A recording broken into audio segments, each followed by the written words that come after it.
Hi, I'm Louise, and I'm going to be 34 this year. After finishing college, I got a job at a big company that many people know about. They paid me a good amount of money, especially for someone new to the job. But it meant I had to travel a lot for work and often had to do extra hours, even on holidays. It was tough, but I liked feeling like I was doing something important.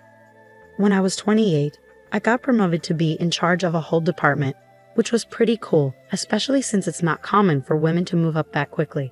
About 4 years ago, I got married to my boyfriend, Brian. We'd been together for 2 years after meeting through a friend.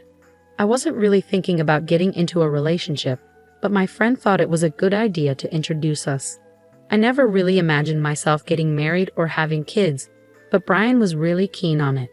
He said he wanted to get married soon and have kids before we got too old. I wasn't ready for that at all. I had just gotten promoted, and the idea of getting married and having kids felt too rushed. So whenever Brian brought it up, I told him we needed more time to know each other better, and that marriage meant thinking about more than just the two of us. Brian then suggested, okay, let's wait 2 years before getting married. By then, we'll really know each other, right? At first, I didn't think we'd last that long. But surprisingly, we did end up dating for 2 years before tying the knot. Throughout our relationship, Brian was loyal, didn't have any gambling habits, and always treated me kindly and sincerely. I admired his strong work ethic and how he always put effort into everything he did. But there was one thing that bothered me a bit: his big ego.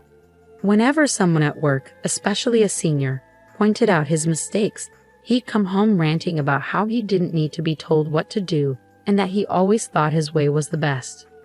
Listening to him, it was obvious that he was being criticized for his errors, but it seemed like he couldn't handle being corrected, whether it came from a superior or not. When we decided to have a dinner with both our families to celebrate, Brian chose a really expensive restaurant that cost over $200 per person. He then asked me to split the bill with him because it was so pricey.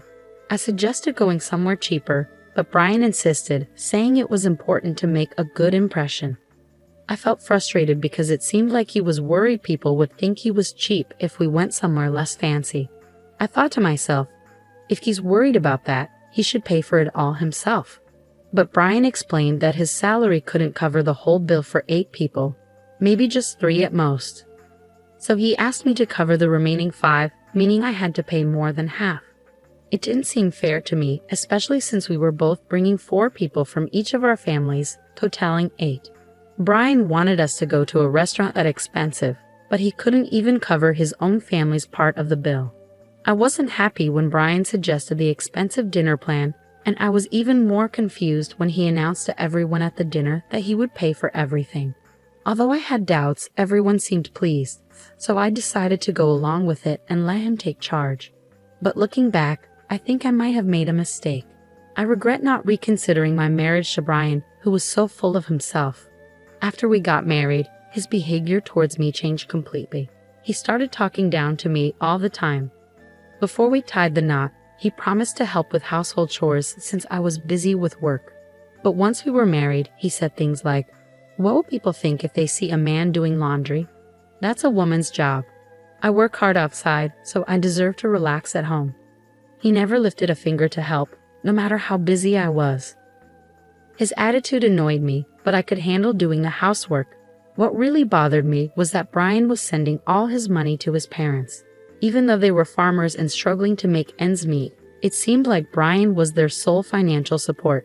Within 6 months of getting married, he stopped contributing any money to our household expenses and gave everything to his parents. I once told Brian, it's not fair for me to cover all our living expenses with my salary alone. But he argued back, saying, "How can you say that when my family needs help? They're your family too. Plus, you make more money than me, so you should be fine." He didn't listen to my concerns. When he talked to his parents on the phone, he'd reassure them, saying, "Don't worry, I'm taking care of everything with my salary. I won't let Louise interfere." But the truth was, he was giving them all his money. He had nothing left for himself and started asking me for pocket money, saying, "Can you give me about $200? I can't even afford lunch." I reached a breaking point and suggested, let's set a monthly limit on how much we send to your parents. You need to figure out how to cover your own expenses. Brian would agree. but he kept sending all his salary to his parents. That was something I couldn't tolerate anymore. One day, I had to go on a business trip for about 2 weeks. From Brian, I have what? What about my food and laundry for 2 weeks? Even though Brian knew my job required frequent travel. Feeling annoyed at his immaturity, I told him, figure it out yourself. You're an adult. If you can't handle it, why don't you go stay with your parents while I'm away? You'll be fine there, right? Brian reluctantly agreed. When I returned home 2 weeks later, I found Brian's sister, Elizabeth, there. She lived a bit far from us, and we hadn't seen each other since our wedding. I wondered why she was there, and Elizabeth, seeing my expression, said, "Hi Louise, it's been a while." "Oh right, about the money. It was a big help, thank you so much." She smiled brightly, saying things that didn't make sense to me. Without even unpacking, I asked Elizabeth, "What money? What are you talking about?" She replied without hesitation, "Huh. Brian said that since you had some savings, he'd give me money for my business startup. He'd assured me not to worry because you had at least $1 million. I was completely baffled. Just then, Brian walked in, holding my bank passbook and seal. When he saw my expression, he said, "Oh, welcome back. Perfect timing. I'm going to give your savings to Elizabeth. You know she's a nail artist, right? She's been wanting to open her own shop. She's been saving up, but she's still short about $1 million. I remembered that you've had savings since before we were married, exactly $1 million. So I told her she could have it." With a smile, he handed the passbook and seal to Elizabeth, saying, "You're lucky. This will help make your dream come true. Show some gratitude, okay?" I couldn't hold back anymore. I snapped, "What are you talking about? That's my money. Why are you deciding this on your own? I could understand if you said you lend it. We'd need a legal agreement and a plan to pay it back, right? You can't just give away someone else's savings without any discussion." I grabbed the passbook and seal back from Elizabeth. Brian looked at me and said, "What? We're family, aren't we? It's silly to make legal agreements with family members. Plus, we're not lending it, we're giving it. You never spend any of your money because you're always working, right? It's a waste to just hoard it. Elizabeth has a dream. Isn't it more meaningful to use it to help her?" Then he gave me a stern look. Upon hearing Brian's words, I realized that he was impossible to reason with. I felt like continuing the conversation was pointless. But then Brian dropped a bombshell. "This money is too good for you, so I'm giving it to Elizabeth. You'd only waste it. You can just work and save up again, understand? If you still want to argue, we'll get divorced." Seeing this as an opportunity, an idea struck me. Without hesitation, I replied, "Fine, let's get a divorce. I'll prepare the papers and send them to you. I'll come collect my things soon. Until the divorce is final, I'll stay at a hotel. Goodbye for now." With that, I grabbed my luggage from the business trip and swiftly left the house. Brian was shocked by my sudden decision. Soon after, he bombarded me with texts, begging me to come back and even saying that Elizabeth would forgive me if I gave her the money. I ignored all his messages. Who does he think he is? The next day, I went to the city hall and sent the signed divorce papers back home. Despite this, Brian kept texting me, asking if I was really sure about the divorce. I simply replied, "Please submit them as soon as possible," and ignored the rest of his messages. Surprisingly, the divorce was finalized quicker than I had anticipated. A week after the divorce was official, I waited until Brian was at work and then moved my belongings to my new house.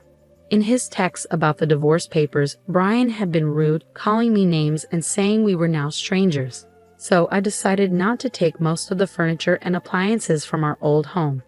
Instead, I deposited half of the small savings I had accumulated during our marriage into his bank accounts and left it there. That night, I received numerous calls from both Brian and Elizabeth. At first, I ignored them, knowing what they were about. But eventually, I answered and Brian immediately started shouting, demanding to know why there was only $800 in the account. I calmly replied, "I split the property as we agreed. We originally had $1,600 in our joint account, right? So I left you with half of it, which is $800. And since all the furniture and appliances were bought after we got married, I left them behind." That's fair, isn't it? Just to clarify, I ended up with less than Brian. But he wasn't convinced. He insisted, You're supposed to have $1 million in savings, right? So half of that, $500,000, should be mine. Plus, you got an inheritance from your grandfather, right? Half of that should be mine too. I was stunned and couldn't help but laugh. I had seen this coming, otherwise Brian wouldn't have agreed to the divorce so easily. Trying to hold back my laughter, I explained, Brian, the division of property only applies to assets acquired during the marriage. My savings from before we were married and the inheritance I received aren't part of that. I consulted a lawyer and I divided our marital assets fairly. And remember, all the money we saved during our marriage was actually earned by me. You never contributed to our expenses. So be thankful I divided that. Brian accused me of lying, saying that can't be true. You're trying to trick me. Give me what's rightfully mine or I'll sue you. He yelled desperately, but I remained calm and replied, if you want to sue me, go ahead. I've been fair and I haven't deceived you. I'm not afraid of being sued. Hearing this, Brian panicked and said, wait, let's forget the divorce. I was wrong. Please come back to me. He completely changed his tune and begged for reconciliation. I responded firmly, the divorce is finalized and I have no intention of reconsidering. This is serious. Then I informed him, if you plan on staying in our old place, you'll have to cover the rent yourself. It's about $1,800 per month, which you probably didn't realize because you've never paid it. Brian weakly admitted, I can't afford that. If he can't pay, then it's his problem. After that, it seems Brian moved back in with his parents because he couldn't afford the rent. Unable to cover the moving costs, Brian sold the furniture and appliances I left behind. His parents thought Brian was making good money and welcomed him back, thinking it would make their lives easier. But without my income, Brian couldn't support them as much as before. And it seems he's struggling to adjust to living there. It seems Elizabeth's plans for her business were affected since she couldn't access any of my savings. She had to stop her preparations, causing her a lot of frustration. Brian also faced difficulties from Elizabeth, but that's not my concern anymore. I'm concentrating on my work and enjoying living independently. I've had my fill of marriage. Brian still sends messages, expressing his desire to reconcile. But I ignore them completely. It's almost amusing to hear him update me on his situation from time to time, so I've let it slide. However, I'm planning to block him soon.